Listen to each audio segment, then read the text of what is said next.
Welcome to our YouTube channel. ಆಯ್ತು, ಆಮೇಲೆ first vlog ಏನಾಗಿರತ್ತಂದ್ರೆ, ನಾವು ಈಗ ಹೊಸದಾಗಿ ಕ್ರಿಯೇಟ್ ಮಾಡ್ತಾ ಇದೀವಿ ನಮ್ಮ ಅಕೌಂಟ್ನ. ಅದನ್ನ ನಾನು ತೋರ್ಸಕ್ಕಂತ ಮಕ್ಕಳು ಹುಡುಗ ಅಂತ ಹೊಡ್ಕೊಂಡು ಬಂದೆ. ಅವಳು ಈಗ ಕ್ರಿಯೇಟ್ ಮಾಡ್ತಾಳೆ ನೋಡಿ, ಅವಳು ಇಂಥ ಒಳ್ಳೆ ಹುಡುಗಿ ಅಂದ್ರೆ ನಾನು ಆಗ ಹೇಳಿರೋದು ಈಗ ಮಾಡ್ತಾವಳು ಅವಳು.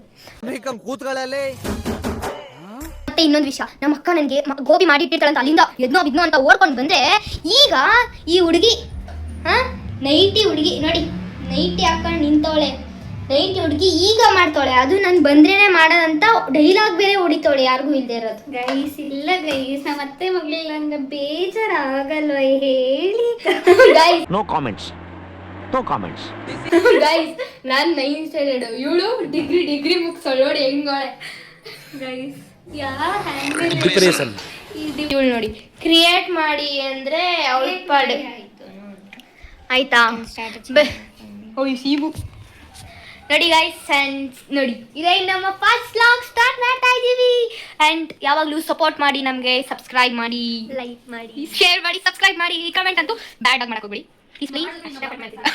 ಫಸ್ಟ್ ಮಾಡ್ತೀವಿ ನಾವು 3 ಜನ ಇನ್ನೊಬ್ರು ಮಿಸ್ಸಿಂಗ್ ಇದ್ದಾರೆ. ಅವರು ಸಾಟರ್ಡೆ ಎಲ್ಲ ಸಂಡೇ ಬರ್ತಾರೆ. ಅವರು ವೀಕೆಂಡ್ ಮಾತ್ರ ಇದ್ದಾರೆ. ಅವರು ವೀಕೆಂಡ್ ಕಾಲೇಜ್ ಅಷ್ಟೇ. ನಾನು ವೈಲ್ಡ್ ಕಾಲೇಜ್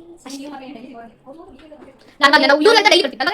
ಎಸ್ ನಾನು ಇಲ್ಲೇ ಬರ ಸೋಮಿಗಳು ಏನು ಮಾಡೋಣ ಈಗ ಕಾಲೇಜ್ ಎಲ್ಲ ಮಾಡ್ತಾರೆ. ಅದೇ ನಾವು ಅಂತ ಮುಟ್ಟಲ್ಲ, ನಾವು ತುಂಬ ಇವ್ರ ಮನೆಗೆ ಹೋಗಿ ನಾನು ವ್ಲಾಗ್ ಮಾಡಿ ಪರವಾಗಿಲ್ಲ ಗೈಸ್. ನಾನು ಇವ್ರ ಮನೆಗಾರು ಬಂದು ವ್ಲಾಗ್ ಮಾಡ್ತೀನಿ, ಯಾಕಂದ್ರೆ ನಿಮ್ಮ ಪ್ರೀತಿ ಅಭಿಮಾನ ನಮ್ಮ ಮೇಲೆ ಸದಾ ಕಾಲ ಇರಲಿ ಅಂತ ಮಾಡ್ತೀನಿ. ನಮ್ಮ ಓಪನಿಂಗ್ ಎಷ್ಟು ಆಗುತ್ತೆ ಗೈಸ್. ನಾವು ಶಿವು ಆ್ಯಂಡ್ ಸಪೋರ್ಟ್ ಮಾಡಿ, ಲೈಕ್ ಮಾಡಿ, ಸಬ್ಸ್ಕ್ರೈಬ್ ಮಾಡಿ ಅಂತೂ ಮಾಡಿ ಗೈಸ್. ನೀವು ಇದೇ ಥರ ಸಪೋರ್ಟ್ ಮಾಡ್ತಿದ್ರೆ ನಾವು ನಿಮ್ಗೆ ತುಂಬ ಏನಂದರೆ ಕಾಮಿಡಿ ಕಿತಪತಿ, ನಾವೇನೇನು ಕಿತಪತಿ ಮಾಡ್ತೀವಿ ಆ ಥರದ್ದು ಎಲ್ಲ ವ್ಲಾಗ್ಸ್ನ ನೋಡ್ತೀವಿ. ನಿಮಗೆ ತುಂಬ ಖುಷಿ ಆಗುತ್ತೆ ಅನ್ಕೋತೀನಿ. ಫಸ್ಟ್ ವ್ಲಾಗ್ ತುಂಬ ಬೋರಿಂಗ್ ಇರ್ಬೋದು, ಬಟ್ ಬೇರೆದೆಲ್ಲ ಸಖತ್ತಾಗಿರುತ್ತೆ, ಮಸ್ತಾಗಿರುತ್ತೆ. ಓಕೆನಾ ಗೈಸ್? ಬಾಯ್, ಮತ್ತೆ ಸಿಗೋಣ. ಬಾಯ್ ಗೈಸ್, ಬಾಯ್. ಅಷ್ಟೇ.